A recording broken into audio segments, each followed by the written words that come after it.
that is ready to compete.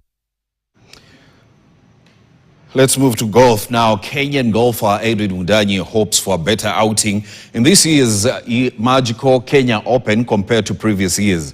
The current country golf club golfer is among 10 golfers who will be representing the country at the 57th edition of the tournament from 19th to the 22nd of February at the current country club.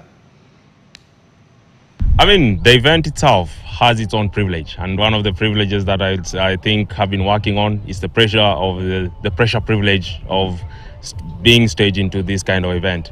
All of us turning professional, magical Kenya Open from days immemorial, since it was a Challenge Tour, and now it's a fully sanctioned DP World Tour event.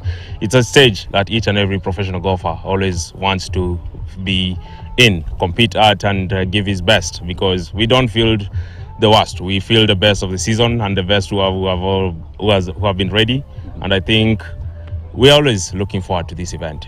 The pressure that it brings, it's what is the privilege of the event for us. Yeah. Nowadays, I'm fully based at Current Country Club. I think I've got a thing or two to around this golf course, unlike the other years where we used to come and have a camp here for 2 weeks.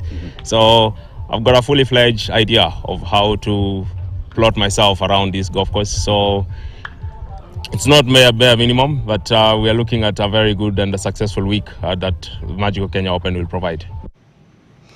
To boxing now, the National Novices Boxing Championship entered its second day with teams across